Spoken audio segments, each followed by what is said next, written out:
This is gonna be a bilingual interview. Is that okay with you? That's fine.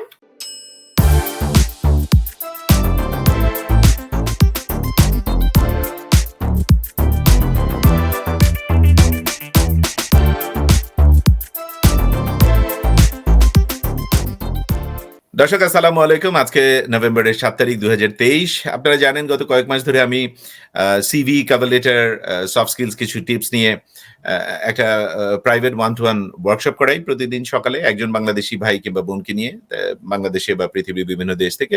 এবং এটা করাতে গিয়ে গত কয়েক মাস জুড়ে আমিও আমার এইখানে লাইব্রেরিগুলোতে সিভির উপরে বই খোঁজ করছিলাম, সিভি কভার লেটারের উপর। তো আমি 3টা বই টোটাল লাইব্রেরি থেকে নিয়ে আসি গত 2 মাসে, এবং এর মধ্যে এই বইটা আমার কাছে সব থেকে কাজের মনে হয়।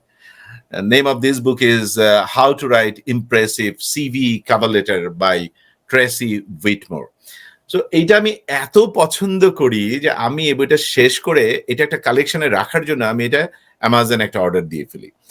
তো যার ফলে আমার হাতে এখন আসলে 2টো বই, একটা from library and one from Amazon. তো এই অর্ডারটা দেওয়ার পরে আমার মনে হয় যে এত ভালো একটা বই যে লিখেছে, সেই লেখিকাকে একটু ধন্যবাদ দেওয়া উচিত। So I found Miss Tracy Whitmore on LinkedIn.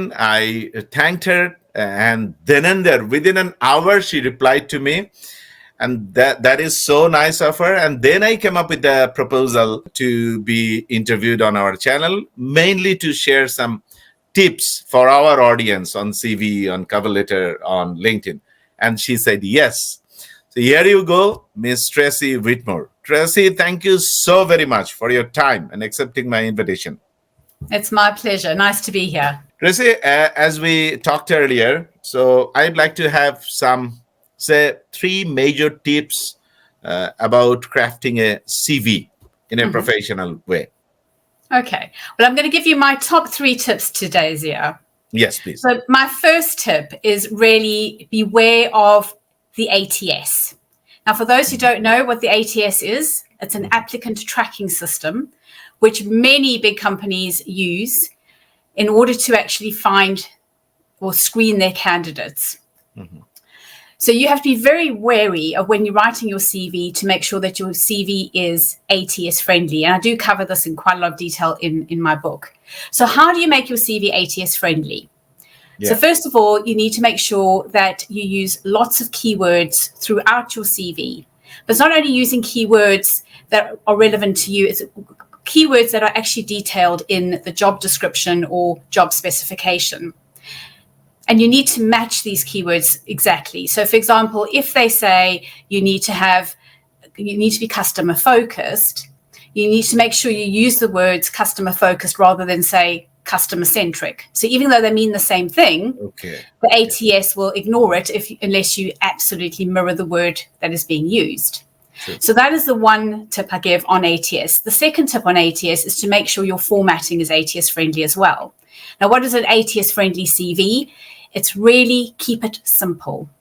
So you want to have no tables within your CV, no fancy fonts, no graphics.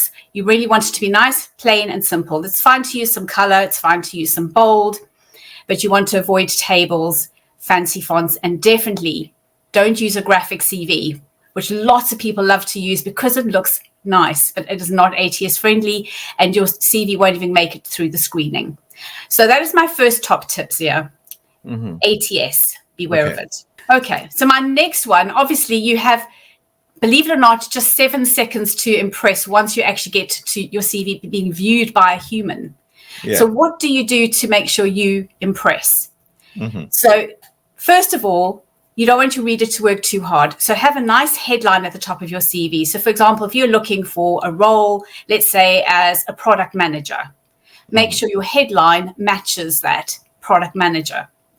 Then below that, Zia, you want to have your professional profile. Now, in a professional profile, what goes into that? Number one, you want to make sure it details your background, your experience, and what it is you have to offer. So your unique value proposition.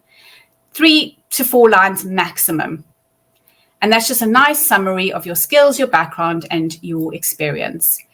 What I tend to do is below that, I have my client's unique selling points. So what are the 3 things that make you as an individual stand out ahead of the competition?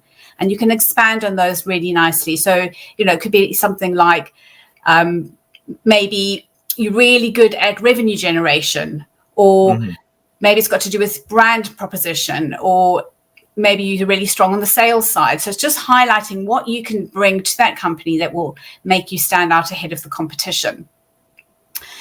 And also, my other point on making a really good impression is to make sure all the important information is on the first half of your CV. So, for example, if you're a graduate, what's going to be most relevant is your education.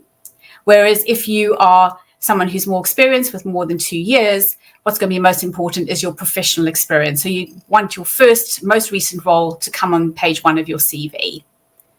So that is my second top tip, is just make sure that you really sell yourself in the first half of the page, because that is the only way you're going to get through to the next round, being invited to interview. Okay, so my last one, and this one's really important as well, is you want to make your CV achievement focused rather than responsibility based. I see so many CVs there where all they do is focus on responsibilities, and it's like reading a job description. So everybody, for example, knows what an accountant does or what a client service operative does. But what you want to focus on is what you've actually brought to the company. So I would start off with your employment history, followed by just a brief 3 or 4 lines, what you were brought on to do in that role, what you were tasked with. And you want to definitely avoid using words like what you were responsible for. So it's just a little summary which details what you're brought on to do, what the focus was, and the scope of the role. So who you reported to, what title, the number of people that reported to you, if any, and any budgetary responsibility you had. It is then followed by what you actually achieved. And here you want to quantify wherever possible. So it's quantifiable achievements. And I tend to start off with the actual achievement. So I can give you an example. Let's say you onboarded $1 million client within the first few months of joining. That's a great opening line. How did you go about achieving that? Another example could be you built a high performance team from scratch that consistently surpassed the company objectives. And then maybe highlight what you actually did to achieve that. So maybe you restructured the team, or you recruited new talent to the company. So it's just what did you achieve and how did you go about achieving that? And you don't need it to be very long. 2 lines is perfectly adequate. So that would be my third top tip. Make sure you focus on what you've achieved rather than your responsibilities. So my top 3 tips in summary are: number 1.